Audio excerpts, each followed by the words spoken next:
નમસ્કાર દર્શક મિત્રો, હું છું પરેશ ચૌહાણ. સૌરાષ્ટ્ર સમ્રાટ ન્યૂઝ ચેનલમાં આપનું હાર્દિક સ્વાગત છે. સિંગવડ તાલુકાના પીપળિયા ગામની 6 વર્ષની માસૂમ બાળકીની હત્યાના દુઃખદ સમાચાર મળતા આમ આદમી પાર્ટીના પ્રદેશ પ્રમુખ શ્રી ઈસુદાનભાઈ ગઢવી તેમજ મનોજભાઈ સોરઠિયા પીપળિયા મૃત પરિવારના દીકરીને આશ્વાસન આપવા માટે આવી પહોંચ્યા હતા. પીપળિયા ગામની 6 વર્ષની માસૂમ બાળકી તોયની પ્રાથમિક શાળામાં ધોરણ 1માં અભ્યાસ કરતી હતી. ફૂલ જેવી કોમળ બાળકીને શાળાના આચાર્ય ગોવિંદભાઈ નટ દ્વારા દુષ્કર્મ કરવાનો પ્રયાસ કરી ગળું દબાવી હત્યા કરવામાં આવી છે. ત્યારે દીકરીના પરિવાર ઉપર આપ તૂટી પડ્યું છે અને નીચે જમીન સરકી પડી અને પગ નીચેથી ધરતી ખસી ગઈ છે. તેવા પીડિત પરિવારને સાંત્વના પાઠવવા આમ આદમી પાર્ટીના પ્રદેશ પ્રમુખ શ્રી ઈસુદાનભાઈ ગઢવી, મનોજભાઈ સોરઠિયા અને દાહોદ જિલ્લાના તમામ આમ આદમી પાર્ટીના કાર્યકરો પીપળિયા મૃતક દીકરીના પરિવારને સાંત્વના પાઠવવા માટે પહોંચ્યા હતા અને આ ગોવિંદ નટને કડકમાં કડક સજા, ફાંસીની સજા આપી દેવી જોઈએ અને માસૂમ દીકરીને ન્યાય મળે અને તેમના પરિવારને પણ યોગ્ય ન્યાય મળવો જોઈએ તેમ જણાવ્યું હતું. બ્યુરો રિપોર્ટ વિજય સરપોટ, સંજેલી.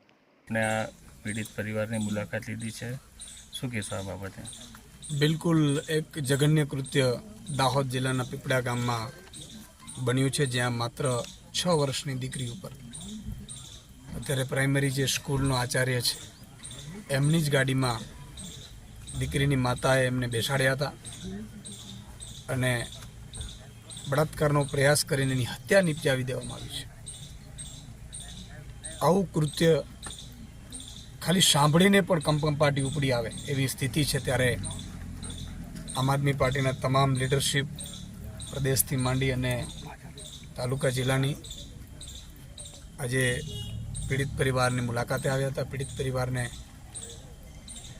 એને સાંત્વના પાઠવી છે. સાથે સાથે પીડિત પરિવારની જે માંગણી છે કે તુરંત આરોપીઓને ફાંસીની સજા આપવામાં આવે. બીજું કે આ સ્કૂલના બીજા ટીચર્સ પણ કંઈ બોલવા તૈયાર નથી, કહેતા નથી, મળવા નથી આવતા, અહીંયા આવ્યા નથી.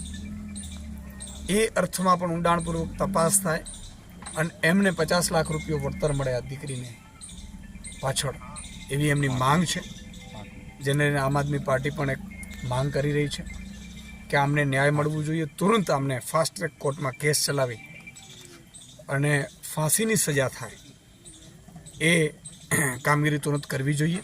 સાથે સાથે મારે ગુજરાત સરકારને, માનનીય મુખ્યમંત્રીશ્રીને કહેવું છે, મમતા દીદીને તમે બહુ લેટર લખ્યા કે મમતા દીદી આવું કરવું જોઈએ, મમતા દીદી આવું કરવું જોઈએ. તો મુખ્યમંત્રીશ્રીને મારે કહેવું છે કે એનાથી 1000 ગણી ઘટના જે પશ્ચિમ બંગાળમાં ઘટી હતી ડૉક્ટર બેન સાથે, દુઃખદ જ હતી, એનાથી 1000 ગણી ઘટના અહીંયા ઘટી છે દાહોદમાં, એક અંતરિયાળ વિસ્તારમાં, અને એ તમારા કાર્યક્ષેત્રમાં આવે છે. તમે મુખ્યમંત્રી છો અને તમે બીજા કાર્યક્રમોને લઈને ધરણા ઉપર બેસો છો, મોની બાબા બની ગયા છો, ત્યારે બહુ જ પીડા થાય છે.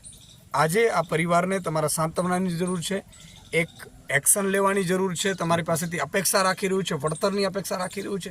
અને આવી કેટલી પણ શાળાઓ હોય અંતરિયાળ વિસ્તારોમાં, એ આદિવાસી સમાજમાં હોય, આશ્રમ શાળા હોય, બીજી તમામ આ વિસ્તારોમાં જેટલી પણ શાળા હોય, એમાં પણ ટીચર્સ અને શિક્ષકો અને આચાર્યો કઈ રીતે કામગીરી કરી રહ્યા છે, કઈ રીતે એને સીસીટીવીથી સજ્જ કરી, ભલે 50-100 કરોડ રૂપિયા વિપક્ષ કોઈ વિરોધ નહીં કરે, આમાં ખર્ચી નાખો તમે, એનો સીસીટીવીથી સજ્જ કરી સ્કૂલોને, અને અહીંયા બાળકોને એસટીની સુવિધા આપો, નહીં તો નાના ઇકોની આપે છે, ઇકોની સુવિધા આપો અને અમને સ્કૂલે મૂકી જાય અને સ્કૂલથી લઈ આવે એવી વ્યવસ્થાઓ કરો.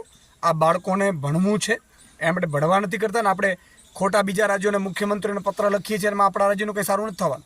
એટલે મારી વિનંતી છે મુખ્યમંત્રીશ્રીને કે મોના બાબાનું મૌન તોડો અને આમની માટે એક અવાજ ઉઠાવો.